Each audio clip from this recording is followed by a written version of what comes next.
हमारा मन बहुत बड़ा बहरूपिया है। नित्य नए नए स्वांग रचकर हमको भ्रमों में उलझा के बैठा हुआ है।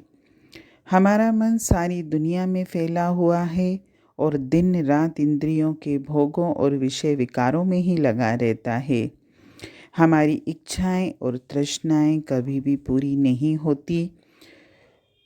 परमात्मा चाहे हमको कितनी ही चीज़ें क्यों न दे दे, चाहे कितनी ही नेक संतान दे दे, कितना ही अच्छा परिवार दे दे, कितने ही अच्छे रिश्ते नाते दे, धन दौलत दे दे, दुनिया में मान सम्मान दे दे, अच्छी सेहत दे दे, लेकिन फिर भी हमारी दुनिया की इच्छाएं और तृष्णाएं कभी भी पूरी नहीं होती और हम हर वक्त उस परमात्मा से अपनी दुनिया की ही इच्छाएं और तृष्णाएं पूरी करवाना चाहते हैं।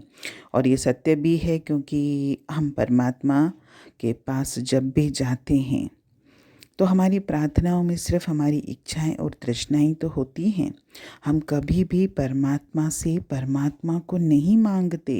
हम दुनिया के पदार्थ ही मांगते हैं, या दुनिया की शक्लें, यानी दुनिया के रिश्ते नाते जो भी है हमारा संसार, बस हम यही मांगते हैं उससे।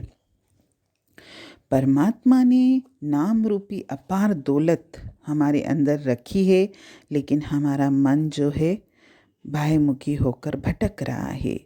जब तक हम इस नाम रूपी दौलत की अंदर खोज नहीं करते, उस दौलत को हम प्राप्त भी नहीं कर सकते।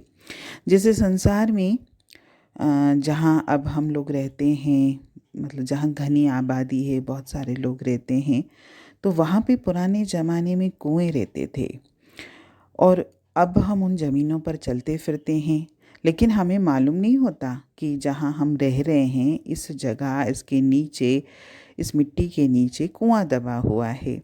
लेकिन जिन लोगों को जानकारी होती है, जिन्होंने थोड़ी विद्या और हुनर प्राप्त किया है, तो वो देख के बता सकते हैं कि यहाँ पे अगर आप खुदाई करोगे तो यहाँ पे आपको कुआं मिलेगा। जैसे ये बोरिंग वगैरह कराते हैं तो उस हिसाब से वो लोग चेक करके बताते हैं कि यहाँ से पानी निकलेगा। लेकिन अगर हमको पता भी है कि कुआं है तो कुआं बनाकर उसे मिट्टी से नहीं दबा देते।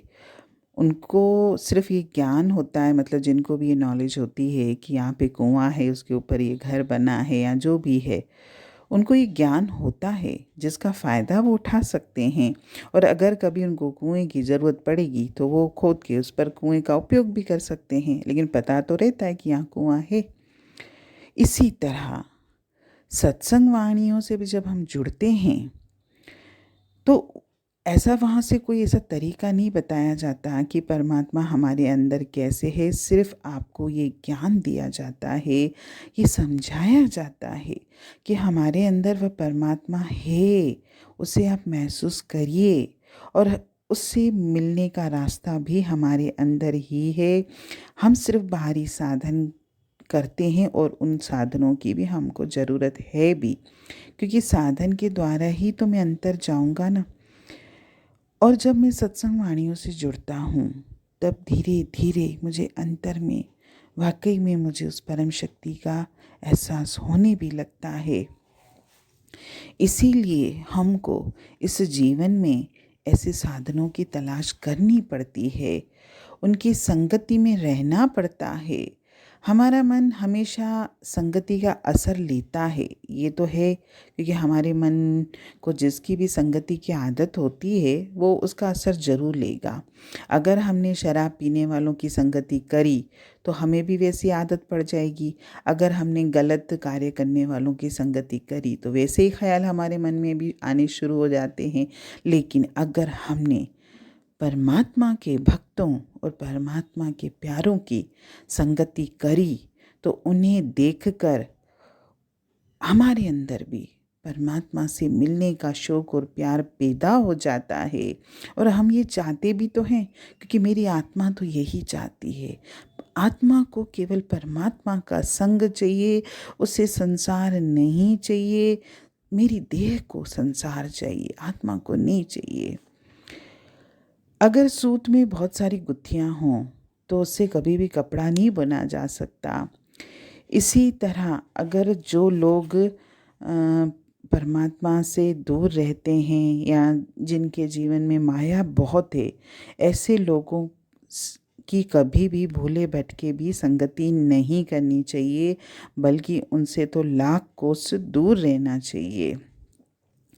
हमारे मन को अगर वश में करना चाहते हैं तो उसको तो परमात्मा के नाम का रस देना ही पड़ेगा। और इस रस को प्राप्त करने के लिए मुझे सत्संग वाणियों से जुड़ना पड़ेगा। और हमारे मुख पर भी सदैव ये प्रार्थना ही होनी चाहिए कि हे परमात्मा, मुझे संत महात्माओं की संगति दे, ताकि तेरा पता चले, तेरी तरफ हमारा ख्याल जाए।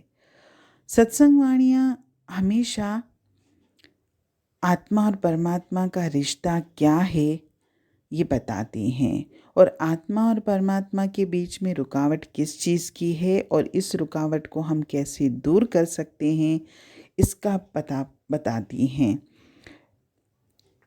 बशर्ते हमारा मन अगर सत्संग वाणियों से जुड़ता है तो। नहीं तो सिर्फ सत्संग आना और जाना, सिर्फ ये अगर हम करते हैं तो हमारे जीवन में कभी भी कोई फ़र्क नहीं आएगा और हमें ये कभी भी पता नहीं चलेगा कि मेरी आत्मा का और परमात्मा का वास्तव में रिश्ता क्या है। सत्संग वो नहीं होता जहाँ एक पंथ दूसरे पंथ की निंदा करता हो, जहाँ कोई कथा कहानियाँ सुनाई जाती हों।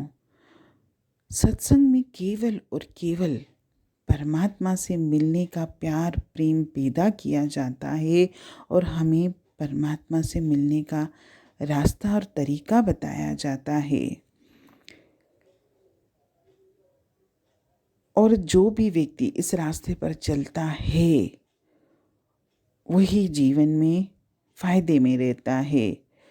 और हमारे जीवन का उद्देश्य भी तो यही है ना, हम चाहते भी यही हैं। मेरी आत्मा को तो सिर्फ उस परमात्मा ही चाहिए और हमको जाना भी उधर ही है, क्योंकि हर मनुष्य की मंजिल वो परमात्मा का घर ही तो है। हरि ओम।